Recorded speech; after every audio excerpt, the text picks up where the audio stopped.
Walaupun lulusan pesantren, pinter ngaji, pinter ceramah, pinter apalah alfiahnya hafal dan lain sebagainya, tapi tolong punya keahlian apa salah satunya yang bisa menghasilkan uang, yang membuat Anda punya status di masyarakat.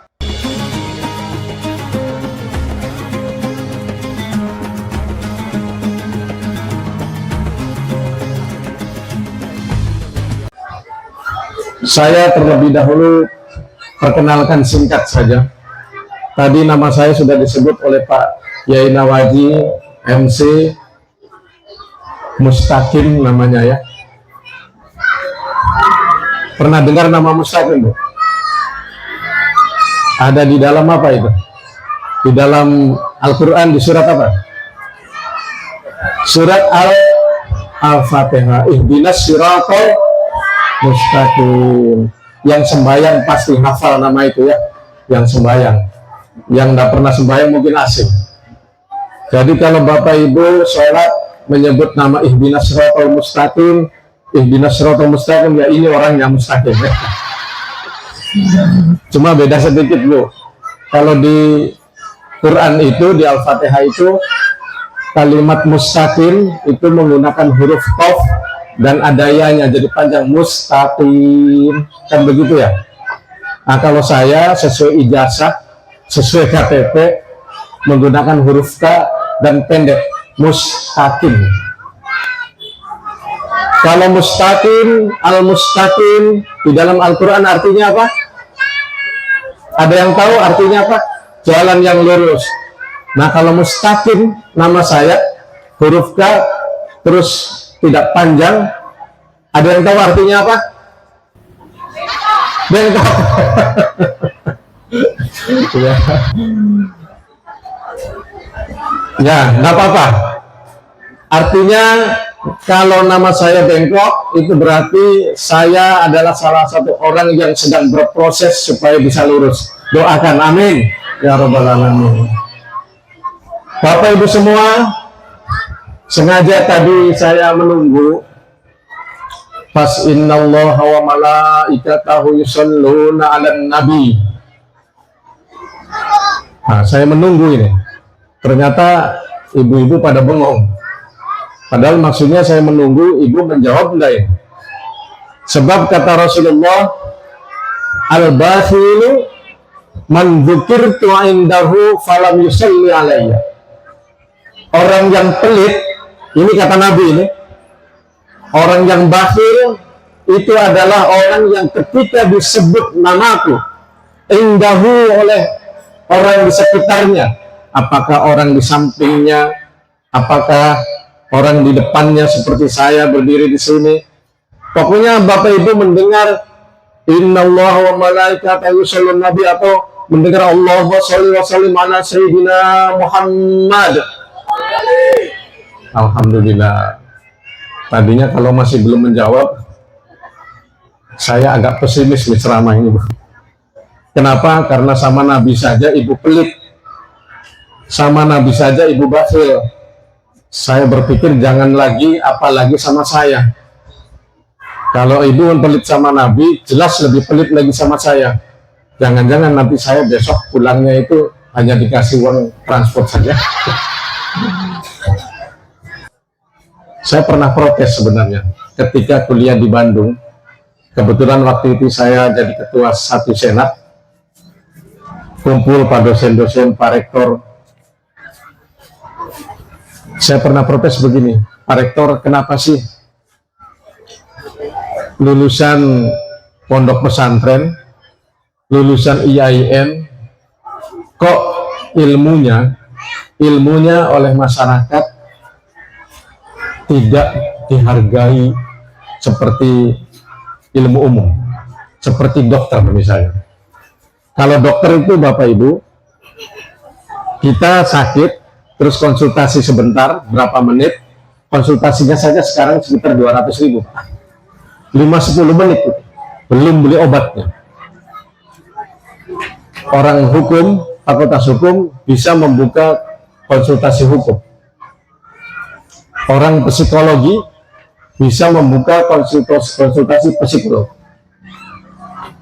Tapi kalau anak-anak santri jadi ustadz, Pak Kiai punya pengalaman, diundang ceramah ke sana kemari, kadang-kadang diundang baca doa. Habis baca doa makan-makan bersama, itu begitu selesai dibungkuskan sisa yang dibaca itu. Itu dulu sering begitu. Yang sisa-sisa yang dihidangkan itu dibungkuskan pakai bawah. Jadi hanya dimintai keikhlasannya. Saya main-main sama Pak Rektor. Tidak bisakah itu dibuka? Konsultasi agama.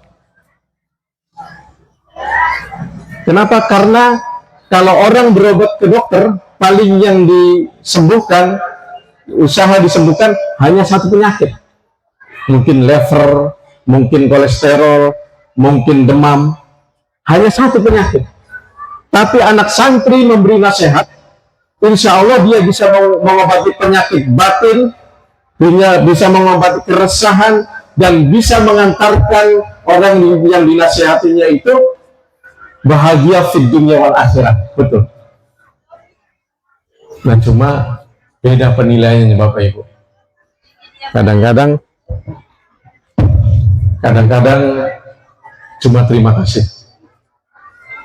Pak Rektor senyum-senyum. Wah, Pak Mustaqim, waktu itu belum Pak ya, masih mahasiswa. Mustaqim, saya salut dengan pendapatmu, tapi kalau mau kamu yang mempelopori, kalau kau lulus, tulis di rumahmu, menerima konsultasi agama, 1 jam 100.000.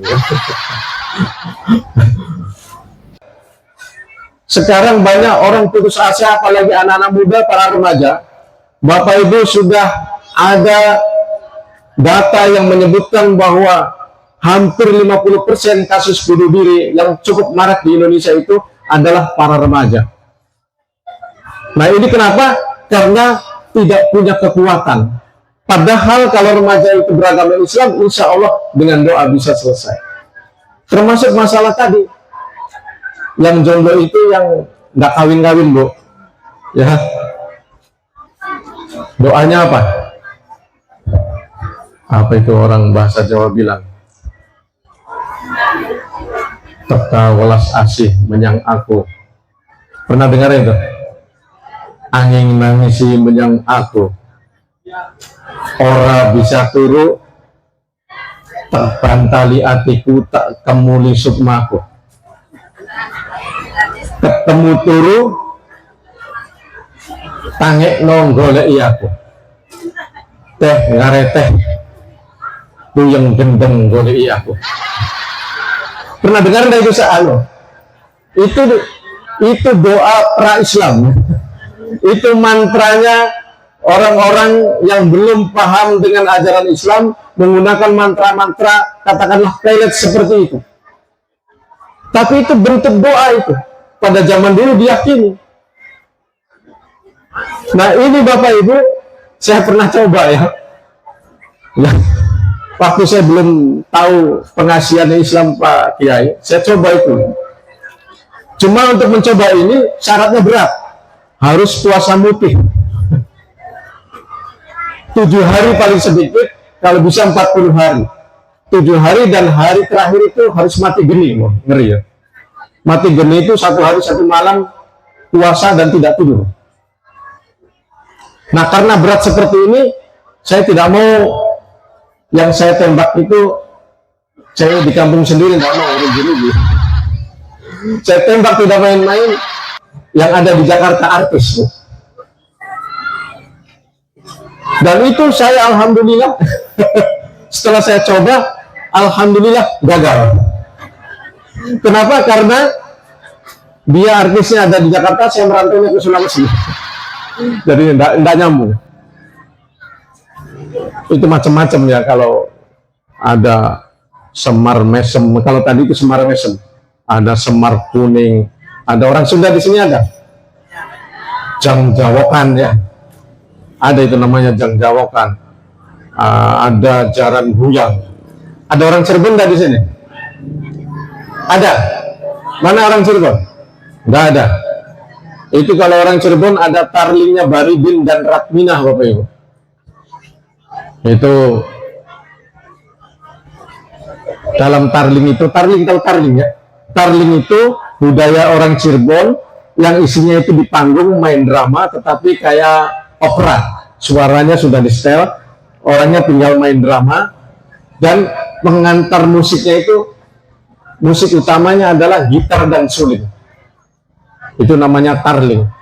Itu ada satu kisah Baridin dan Ratmina yang sangat fenomenal. Ratmina, Suratmina itu anaknya saudagar yang kaya raya, Baridin anaknya orang miskin. Niat ingsung arpan ngemat jaran guyang, itu anunya syairnya seperti itu. Duduk ngemat tangga, duduk ngemat mau ngeliat ning jalan. Ketawa, ngerti itu kan? Sing kemat nok Suratmina, perawan ayu kang gembling kang demen pirang-pirang, yen lagi turu gageng lilira, yen wis lilir gageng jagonga, yen wis jagong gageng ngadega, yen wis ngadeg gageng mlayuwa, berenang kayak jaran. Tapi ini ilmu sadis, Pak. Sadisnya karena dia kalau mendoakan supaya lawan jenisnya itu mau, itu bisa sampai gila. Dan itu terjadi sama Suratmina itu. Suratmina diaji jaran guyang, sudah kelepek-kelepek, sudah mau dia, sudah cinta sama Baridin. Tetapi orang tuanya tidak setuju, tersiksa dia, dan akhirnya yang terjadi adalah gila. Nah, makanya ini saya sekadar contoh saja. Ini jangan dipakai ya, karena ini ilmu bukan dari ajaran Islam. Tapi kalau dari Islam, adakah ilmu begini? Ada enggak ilmu pengasihan, doanya untuk bisa menaklukkan lawan jenis dalam ajaran Islam? Ada, karena Islam itu komprehensif, universal, pasti ada. Ada yang ini, yang mohon maaf, yang belum menikah, masih banyak di sini. Masih mau saya kasih tahu ilmunya? Mau, Wani Piro? Ya, ini pengalaman Bapak Ibu. Nah, ini santriwan itu kalau selesai menjadi santri memang harus siap, karena saya begitu pulang dari pondok pesantren, padahal yang diajari, yang belajar di pesantren itu belajar sholat, belajar nahwu sorof, belajar fikih. Begitu pulang dari pondok, ada teman SD, teman lama, tiba-tiba baik ke rumah, ya, tiba-tiba menjadi baik, sering ke rumah, kadang menyapukan rumah, ujung-ujungnya, Kim, kamu kan pernah mondok sampai 5 tahunan, terus berarti kamu pasti tahu ya ilmunya. Ilmu apa? Ilmu menaklukkan perempuan. Padahal lain pelajaran lain diminta ini, Pak. Cuma namanya anak santri tidak kehilangan akal. Nah, ini momen kesempatan untuk menyuruh dia melakukan yang sesuai dengan syariat saya. Jadi padahal saya ini di pondok nggak belajar begitu, cuma pernah ngaji ada ayat yang ada mahabbah-mahabbahnya. Itu salah satunya nih yang hafal Quran Pak Ustadz tadi itu. Wa alqaitu alaika mahabbatan minni walitusna'a ala aini. Nah, saya ada ayat. Sini toh, saya ingat namanya Yanto. Saya punya, tapi syaratnya lumayan. Apa itu? Kamu sholat 5 waktunya sudah full belum? Sudah tidak pernah tinggal? Waduh, masih bolong-bolong. Kalau begitu tolong seminggu 2 minggu kamu sholat 5 waktu full. Dia laksanakan, Bu. Pokoknya dia tidak pernah tinggal. Terus setelah kurang lebih ya hampir 2 minggu datang lagi, lapor sudah full sholatnya. Tapi bener ya, kamu kalau dapat ini perempuan, kamu mau nikahi? Oh iya, oh saya seneng. Oh oke, kalau sudah full sholat 5 waktunya, ada tambahan syarat lagi. Tambah sholat tahajud minimal 2 rakaat, tambah 1 witir. Nanti doanya saya kasih. Nah itu saya kasih. Padahal saya tidak ada yang kasih ajar nih, ngarang-ngarang sendiri saja. Nah ini kelebihannya santri ngarang-ngarang. Jadi habis tahajud, witir tambah sholat duha, dia laksanakan terus dibaca itu berkali-kali dan minta sama Allah. Kaget Bapak Ibu. Apa yang terjadi? Belum cukup 1 bulan lapor. Kenapa? Sukses. Dia sudah mau. Wah, alhamdulillah. Terus kapan menikah? Insya Allah 3 mingguan lagi. Luar biasa. Ternyata dia sudah siap. Nah ini kaget Bapak Ibu. Sebelum menikah, tiba-tiba si Yanto ini datang ke rumah, dia bawa calon istrinya. Begitu lihat calon istrinya, Masya Allah, ya Allah. Kalau tahu cantik seperti ini, saya mau garap sendiri. Cantiknya luar biasa betul Pak. Pantas dia serius. Ya. Jadi ya udah, syukur, alhamdulillah. Kemudian menikah. Tapi ini kadang ilmu seperti ini tidak selamanya pas. Ya. Ada teman lain saya kasih lagi berhasil lagi. Saya kasih lagi berhasil lagi. Saya sendiri Bapak Ibu berkali-kali ini saya Pak Kiai ini nggak tahu saya sudah yang berapa kali. Saya ingat saya melamar perempuan itu 5 kali, ditolaknya 6 kali. Yang jadi ini yang ke-7 Pak. Dan serius. Kenapa ditolak? Ternyata ditolaknya itu orang tuanya yang kurang setuju karena saya belum kerja. Nah, jadi ini juga untuk teman-teman santri, tolong ya, kita harus punya skill, harus punya keahlian. Walaupun lulusan pesantren, pinter ngaji, pinter ceramah, pinter apalah, alfiahnya hafal dan lain sebagainya, tapi tolong punya keahlian apa salah satunya yang bisa menghasilkan uang, yang membuat Anda punya status di masyarakat. Karena ternyata orang tua sekarang itu, saya baru sadar setelah saya jadi orang tua Pak.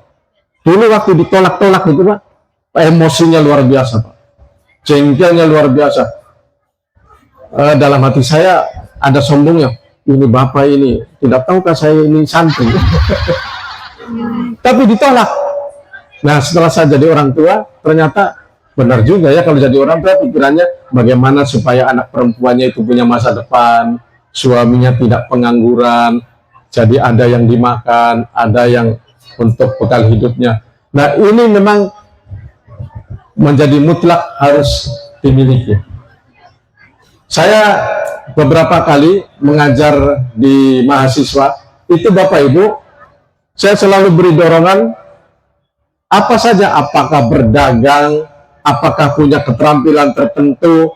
Karena alhamdulillah dulu Bapak Ibu, ketika saya kuliah di Bandung, teman-teman saya itu Pak, ada yang di ITB, di Unpad, itu pulang kuliah ada yang hotel beca, pulang kuliah ada yang jadi kondektur. Dan saya sendiri juga menjadi kuli tinta Pak, nulis di koran-koran, dijual, tulisannya dijual, kemudian saya dapat bayaran. Dan alhamdulillah tulisan itu sudah saya kumpulkan menjadi 5 buku ya,